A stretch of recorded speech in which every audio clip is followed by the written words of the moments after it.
కవిత లేఖపై స్పందించిన కేటీఆర్ పార్టీలో ప్రతి ఒక్కరూ కార్యకర్తలేనని అందరికీ ఈ రూల్ వర్తిస్తుందని వ్యాఖ్య.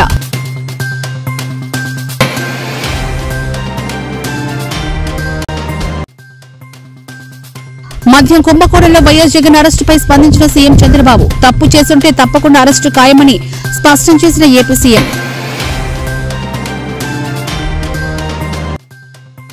హైదరాబాద్ లో కరోనా కలకలం తాజాగా నమోదు కూకట్పల్లిలో ఓ డాక్టర్ కు కరోనా అప్రమత్తమైన ఆరోగ్య శాఖ.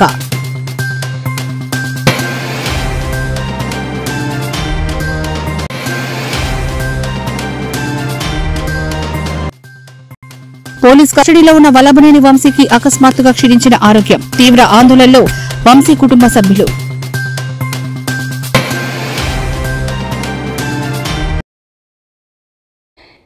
కేసీఆర్ కు ఆయన కుమార్తె కవిత రాసిన లేఖ ఇటీవల రాష్ట్ర వ్యాప్తంగా సంచలనం సృష్టించిన విషయం తెలిసిందే. ఈ లేఖ బయటకు రావడంపై కవిత తీవ్రంగా మండిపడ్డారు. కేసీఆర్ దేవుడని, ఆయన చుట్టూ కొన్ని దయ్యాలు చేరాయని తీవ్ర వ్యాఖ్యలు చేశారు. పార్టీలో కాంగ్రెస్ కోవర్టులు ఉన్నారని, తన తండ్రికి తాను రాసిన లేఖ బయటకు రావడమే దీనికి నిదర్శనమని కవిత చెప్పారు. కవిత రాసిన లేఖపై కేటీఆర్ స్పందించారు. అమెరికా పర్యటన ముగించుకుని కవిత హైదరాబాద్ కు చేరుకున్న ఆమెకు అభిమానులు ఘన స్వాగతం పలికారు. టీం కవితక్క పేరుతో భారీగా ఫ్లెక్సీలు, కటౌట్లు ఏర్పాటు చేశారు.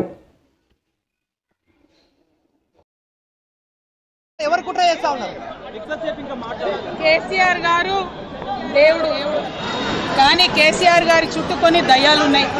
వాళ్ళ జరుగుతున్నది పార్టీలో ఉండేటటువంటి నాకు, నేను కేసీఆర్ గారి కూతుర్ని, అంతరంగికంగా నేను రాసినటువంటి లేఖనే బయటికి వచ్చిందంటే మరి ఇతర సామాన్యుల సంగతి, ఇతరుల పరిస్థితి ఏంటి పార్టీలో అన్నది ఇవాళ చర్చ జరగాల్సినటువంటి అవసరం ఉన్నది. నేను చెప్పదలుచుకున్నది ఒకటే, 2 వారాల క్రితం నేను గౌరవనీయులు పెద్దలు కేసీఆర్ గారికి ఒక లేఖ రాయడం జరిగింది. కేసీఆర్ గారికి ఇదివరకు కూడా నా ఒపీనియన్స్ ఎప్పుడున్నా కూడా లేఖ ద్వారా చెప్పడం జరిగింది. అయితే నేను మొన్ననే చెప్పున్నాను, కుట్రలు కుతంత్రాలు జరుగుతూ ఉన్నాయని. నేను చెప్పిన కొద్ది రోజుల్లోనే మరి నేను అంతర్గతంగా కేసీఆర్ గారికి రాసినటువంటి ఉత్తరం బహిర్గతం కావడం అన్నది, ఇది మరి ఏం జరుగుతుందో అన్నది పార్టీలో ఉన్నటువంటి మనందరం, తెలంగాణ ప్రజలందరూ కూడా ఆలోచించుకోవాల్సినటువంటి విషయం. కానీ నేను రాసినటువంటి లేఖ చాలా అంతర్గతంగా పార్టీలో మా నాయకుడికి రాసినటువంటి అటువంటిది బహిర్గతమైందంటే మరి దాని వెనుక ఉన్నది ఎవరు అనేటువంటిది ఆలోచించుకోవాల్సినటువంటి సందర్భం. బీజేపీ వాళ్ళు మాత్రం మౌన మునుల మాదిరిగా ఎక్కడ ఒక్కరు కూడా మాట్లాడట్లేదు.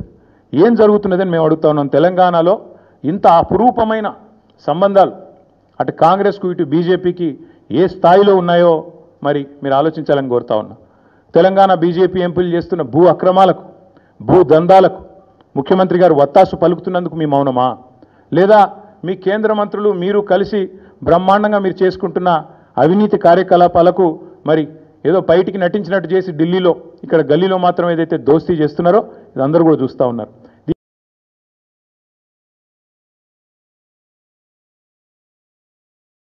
ఇంత ఇంపార్టెంట్ ఇష్యూ చెప్తే నువ్వు దేవుడు దయ్యం అనబడుతుంది. ఇప్పుడు ప్రస్తుతం మాకు తెలంగాణకు పట్టిన దయ్యం మాత్రం రేవంత్ రెడ్డి. ఆ రేవంత్ రెడ్డి అనే దయ్యాన్ని ఎట్లా వదిలించాలా అనేది మా తాపత్రయం. ఇంకేమన్నా తొందరపడ అంత యాంగ్జైటీ ఎందుకు, అంత టెన్షన్ ఎందుకు, అంత హడావుడి ఎందుకు? నేను చెప్పేది ఏమంటే, తెలంగాణకు పట్టిన శని కాంగ్రెసు, తెలంగాణకు పట్టిన దయ్యం రేవంత్ రెడ్డి. ఇప్పుడు ఆ దయ్యాన్ని శనిని ఎట్లా వదిలించాలనేది మా టార్గెట్. ఇక మీరు చెప్పే టెన్షన్ ఎందుకే అంతగానో మాట్లాడినారా? ఎందుకు అంత ఎగబడుతున్నావు? నేను అనేది ఏమంటే, మీరు ఒకటి గుర్తుపెట్టుకోండి. అట్లాగే నేను ఒక మాట మాత్రం చెప్తాను, మనం ఎవరైనా సరే పార్టీలో ఏ హోదాలో ఉన్నా కొన్ని విషయాలు అంతర్గతంగా మాట్లాడాల్సిన విషయాలు అంతర్గతంగా మాట్లాడితేనే బాగుంటుంది. పార్టీ ఫోరమ్స్ ఉన్నాయి, అధ్యక్షుల వారితో కలిసే అవకాశం ఉంది, లేదా ఆఫీస్ బేరర్స్ ఉన్నారు, కలిసి చెప్పుకునే అవకాశం ఉంది. కాబట్టి అంతర్గతంగానే కొన్ని విషయాలు మాట్లాడితే బాగుంటుంది. అది అందరికీ వర్తిస్తుంది, వీళ్ళకి వాళ్ళకని కాదు, అందరికీ వర్తిస్తుంది. తప్పకుండా ఎవరమైనా ఒకటే, ఈ పార్టీలో అందరం ఏపీ ముఖ్యమంత్రి చంద్రబాబు ఢిల్లీలో కేంద్ర మంత్రులతో కీలక సమావేశాల అనంతరం మీడియాకు వివరాలు తెలిపారు. రాష్ట్ర విభజన జరిగి 10 ఏళ్లు పూర్తయిన నేపథ్యంలో అమరావతిని రాజధానిగా పునర్విభజన చట్టంలో చేర్చి నోటిఫై చేయాలని కేంద్రాన్ని కోరినట్లు వెల్లడించారు. ఏపీ సమాభివృద్ధికి సంబంధించిన పలు కీలక అంశాలను కేంద్ర మంత్రుల దృష్టికి తీసుకెళ్లినట్లు వివరించారు. అనంతరం ఓ విలేకరి అడిగిన ప్రశ్నకు మద్యం కుంభకోణంలో వైఎస్ జగన్ అరెస్టు గురించి సీఎం చంద్రబాబు స్పందించారు.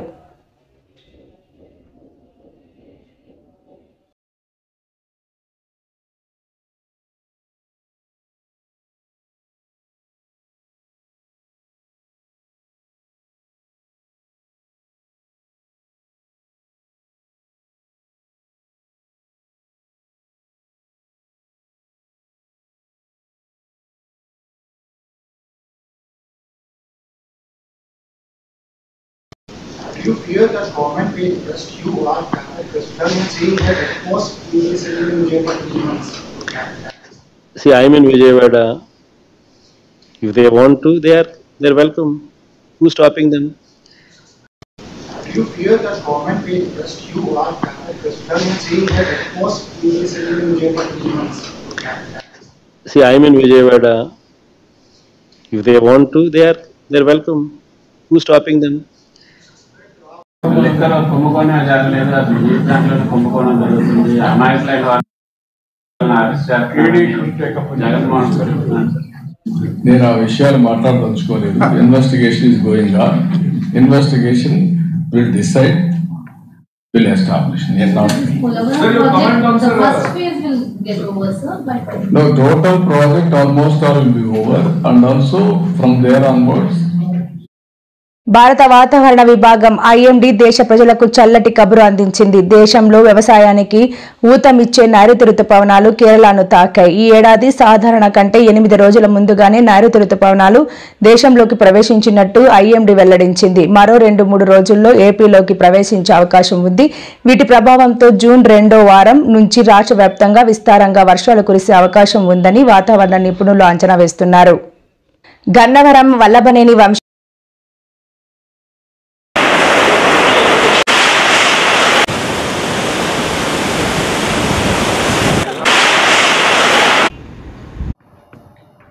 నిన్న జిల్లాల్లో ఈ రోజు నుంచి రాబోయే 6 రోజులు కూడా కొన్ని చోట్ల తేలికపాటి నుంచి మోస్తరు వర్షపాతం, 7వ రోజు 1-2 చోట్ల తేలికపాటి నుంచి మోస్తరు వర్షపాతం నమోదయ్యే అవకాశం ఉన్నది. దక్షిణ కోస్తా జిల్లాల్లో ఈరోజు కొన్ని చోట్ల, రేపు ఎక్కువ చోట్ల, 3వ రోజు నుంచి 6వ రోజు వరకు కొన్ని చోట్ల, 7వ రోజు 1-2 చోట్ల తేలికపాటి నుంచి మోస్తరు వర్షపాతం నమోదయ్యే అవకాశం ఉంది. అస్వస్థతకు గురయ్యారు. ప్రస్తుతం ఆయన కంకిపాడులోని ప్రభుత్వ ఆసుపత్రిలో వైద్యుల పర్యవేక్షణలో చికిత్స పొందుతున్నారు.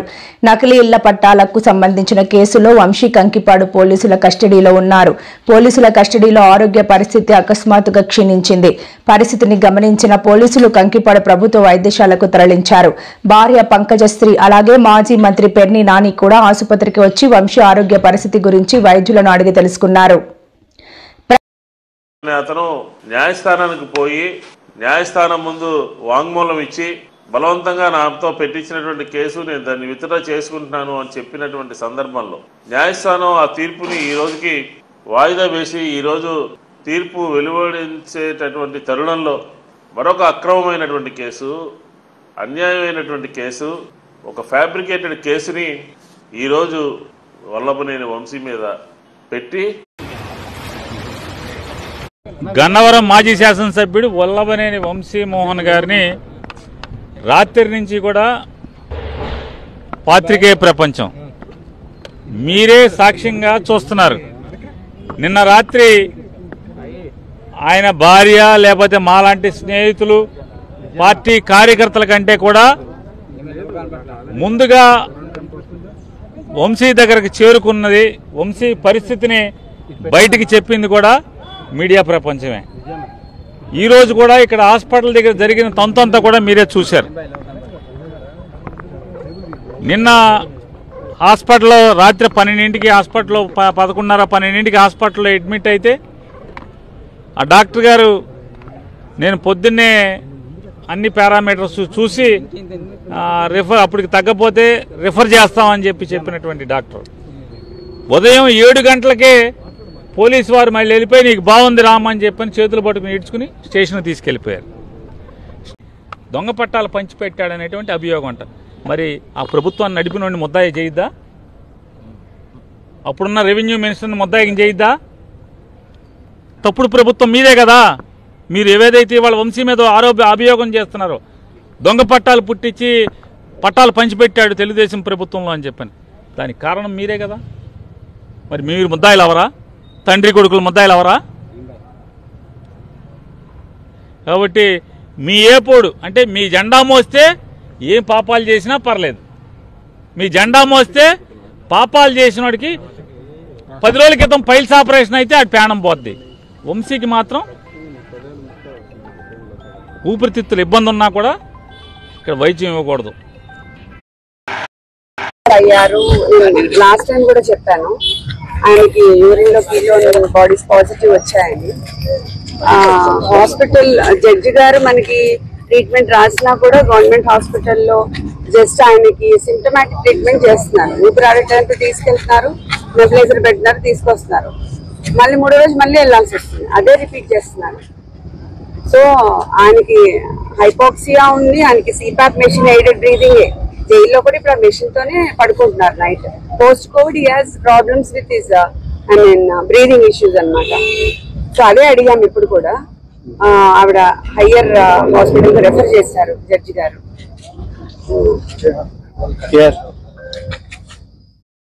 ప్రపంచాన్ని వణికించిన కరోనా మహమ్మారి మళ్లీ విజృంభించే సూచనలు కనిపిస్తున్నాయి. దేశంలో గత కొన్ని రోజులుగా అక్కడక్కడ కోవిడ్ కేసుల గురించి వార్తలు వస్తుండగా తాజాగా హైదరాబాద్ లో ఒక కేసు నమోదైంది. దీంతో అధికార యంత్రాంగం అప్రమత్తమైంది. హైదరాబాద్ లోని కూకట్పల్లి ప్రాంతానికి చెందిన ఒక వైద్యుడికి కోవిడ్-19 పాజిటివ్ గా నిర్ధారణ అయ్యింది. ఈ పరిణామంతో ప్రజలందరూ తగిన జాగ్రత్తలు పాటించాలని రాష్ట్ర వైద్య ఆరోగ్య శాఖ ప్రత్యేక ఉత్తర్వులు జారీ చేసింది. ప్రస్తుతం ఆ వైద్యుడి ఆరోగ్య పరిస్థితి, కాంట్రాక్ట్ ట్రేసింగ్ వివరాలపై అధికారులు దృష్టి సారించారు.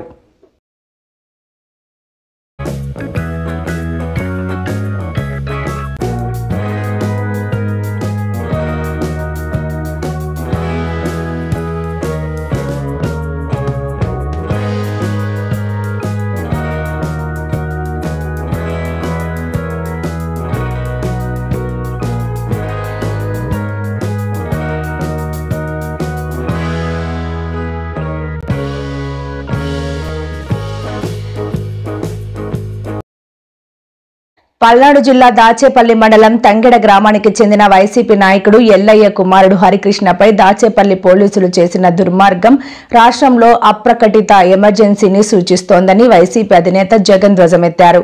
ప్రజలకు రక్షణ కల్పించాల్సిన పోలీసులే వారిపై హింసకు పాల్పడడం ఎంతవరకు సమంజసమని ప్రశ్నించారు. చట్టాన్ని చేతిలోకి తీసుకునే అధికారాన్ని వీరికి ఎవరు ఇచ్చారు? 3rd degree ప్రయోగిస్తారా? దాన్ని సమర్థించుకునేందుకు ఒక కట్టుకథ అల్లుతారా అని మండిపడ్డారు.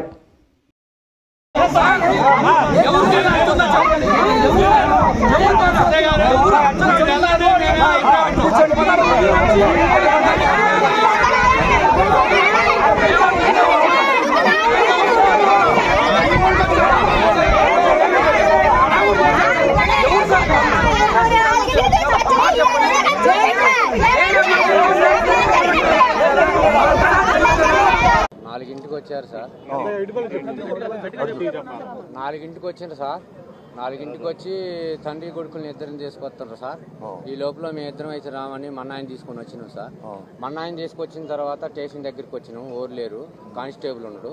లోన్ కూర్చోబెట్టిండ్రు పిల్లగాన్ని. మన్నాయి నేను ఇంటికి పోయి స్నానం చేసి వస్తున్నాను, మన్నా ఇంటికి వెళ్ళాడు. నేను పిల్లగాడు లోన్ ఉండి నేను బయట కూర్చున్నా సార్. ఈ లోపల సీఏ గారు మన్నాయి బాగుంది భరణ వచ్చింది సార్. రావటం అని పట్టుకురండి అన్నాడు సార్. పిల్లగాన్ని పట్టుకొచ్చి నన్ను ఒక ఇద్దరు పట్టుకొని ఎంఆర్ఓ ఆఫీసులో అవతల కూర్చోబెట్టారు సార్. కూర్చోబెట్టాలకే పిల్లగాన్ని లోనకి తీసుకెళ్ళారు. నానా కాలు ఇరిగింది, దాని కింద పడి కేకేసిండు. నేను వాళ్ళిద్దరిని నెట్టుకొని వెళ్ళిపోయి వాటేసుకున్నా. కొడతానికి వెళ్ళే సార్ అని సీఏ గారిని 2 చేతులు ఎత్తి దండం పెట్టా సార్. దండం పెట్టినా వదిలిపెట్టలేదు సార్. నన్ను ఒక ఇద్దరు పట్టుకోవటం, నా కొడుకుని కొట్టడం సార్. నా ముందే కొడతాడు సార్. దన్నాలు దశకాలు పెట్టినా వదిలిపెట్టలేదు సార్ సీఏ గారు. కాళ్ళ మీద ఇద్దరు కూర్చుర్రు, ఒక ఇద్దరు పట్టడం. కాళ్ళ మీద ఇద్దరు కూర్చోవడం, పట్టడం. నేను ఏడ్చినా కానీ వదిలిపెట్టలేదు సార్ సీఏ గారు. అదే నుంచి జరిగింది సార్. Right, okay.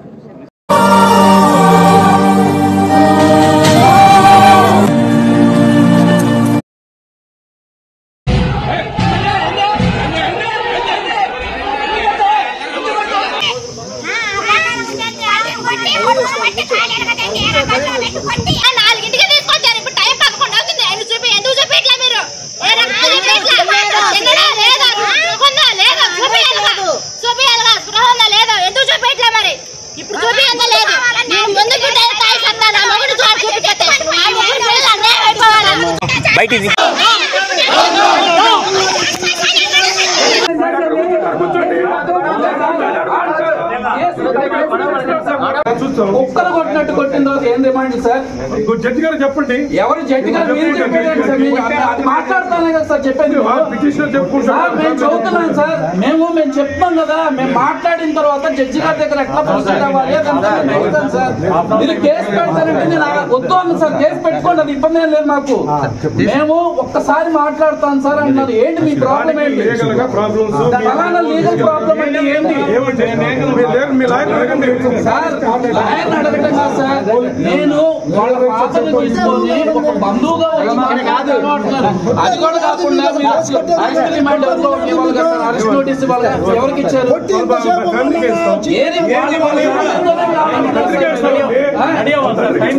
సార్ ఎన్ని గంటలకు తీసుకొచ్చారు సార్? ఎన్ని గంటలకు తీసుకొచ్చారు సార్? ఎప్పుడైనా సార్ అరెస్ట్ చేసి నేను చదువుకున్నాను, నేను చెప్తాను సార్. అరెస్ట్ చేసి తీసుకొచ్చేటప్పుడు ఫ్యామిలీకి ఇన్ఫర్మేషన్ ఇచ్చి నోటీస్ ఇవ్వాలి. మీరు ఇచ్చారా? అదే మీకు తెలియదు సార్. రమ్మనండి, మీ సిఐ గారు రమ్మనండి, నేను మాట్లాడతాను. అట్లాగా సార్ మీరు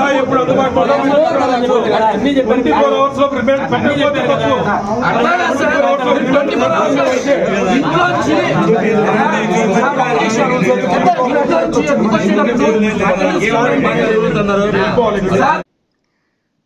ఈనాడులో కథ ఈ మధ్యకాలంలో చూసిన చంద్రబాబు సారథ్యంలో కూటమి ప్రభుత్వం వచ్చాక రాష్ట్రంలో హత్యలు 390. హత్యలు, హత్యాయత్నాలకు గురైన వైఎస్ఆర్సీపీ నాయకులు, కార్యకర్తలు.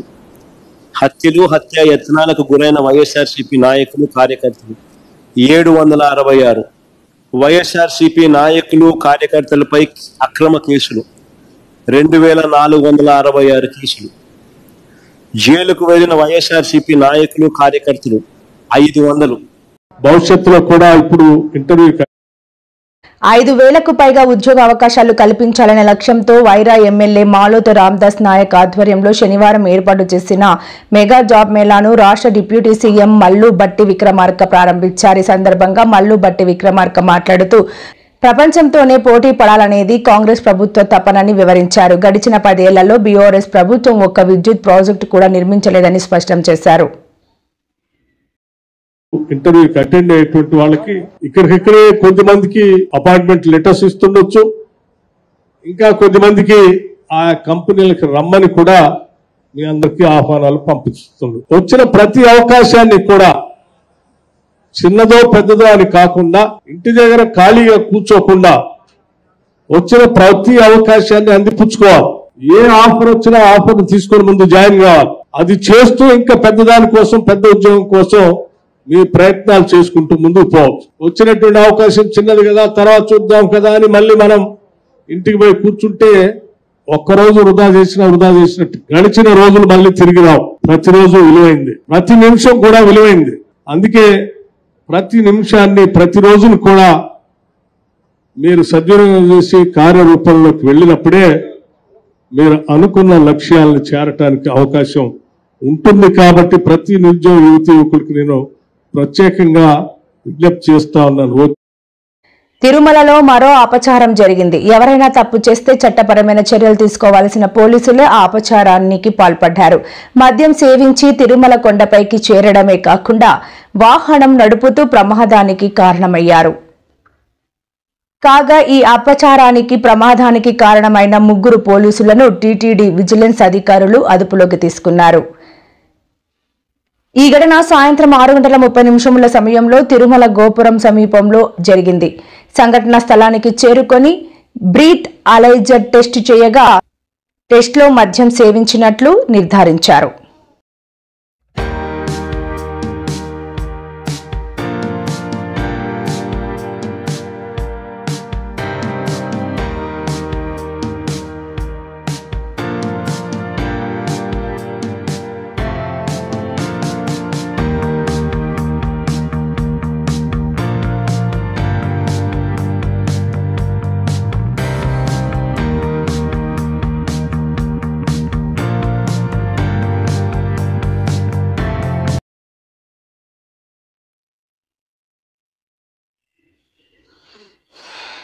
సచివాలయంలో మీడియాతో సీతక్క మాట్లాడుతూ సిస్టర్ స్ట్రోక్ దెబ్బకు కేటీఆర్ కు చిన్న మెదడు చితికిపోయింది అంటూ సంచలన వ్యాఖ్యలు చేశారు. కాళేశ్వరం ప్రాజెక్టులో కమిషన్లు తీసుకున్నప్పుడు లేని భయం ఇప్పుడు విచారణ కమిషన్ ముందుకు రావడానికి ఎందుకని కేటీఆర్ ను ఆమె సూటిగా ప్రశ్నించారు. గోబెల్స్ తరహా ప్రచారంలో కేటీఆర్ ను మించిన వారు లేరని ఆయనకు గోబెల్స్ అవార్డు ఇవ్వాలని ఎద్దేవా చేశారు. ప్రజలకు ఇబ్బంది లేకుండా ఇంటింటికి రేషన్ పంపిణీ చేస్తున్న ఎండియు వ్యవస్థను రద్దు చేయడంపై కేటీఆర్ సిస్టర్ స్ట్రోక్ తో కేటీఆర్ చిన్న మెదడు చితికిపోయింది. అందుకనే ఇష్టానుసారంగా మాట్లాడుతున్నాడు. కాళేశ్వరం విషయంలో కమిషన్లు తీసుకున్నప్పుడు గుర్తు రానటువంటి మరి భయం ఈరోజు కమిషన్ ముందుకు రావడానికి మాత్రం భయపడుతున్నారు. ఈడీ గురించి ఒకటి అంటాడు, కాళేశ్వరం గురించి ఒకటి అంటాడు. మరి అలా చెల్లె సిస్టర్ స్ట్రోక్ తోటి నువ్వు బాధపడుతున్నావు, మానసికంగా చాలా ఇబ్బంది పడుతున్నావు. ఇవాళ పాపం కవిత అన్నది మా నాయన దేవుడు గాని చుట్టూన దయ్యాలన్నారు. ఆ దయ్యం నువ్వేనైంది. ఆ దయ్యంలో ఎన్ని అవతారాలు ఉంటాయో ఏమో అర్థం కాదు. దయ్యం అంటే రకరకాలుగా వేషాలు ఇస్తుంది. మోడీ దగ్గర ప్రశంసల కోసం ఇవాళ సిస్టర్ స్ట్రోక్ తో బాధపడుతున్న కేటీఆర్ గారు మా రాహుల్ గాంధీ గారిని, సోనియమ్మను, సీఎం రేవంత్ రెడ్డి గారిని కూడా మరి రకరకాలుగా మాట్లాడుతూ శునకానందం పొందుతా ఉన్నారు. సిస్టర్ స్ట్రోక్ తో కేటీఆర్ చిన్న మెదడు చితికిపోయింది.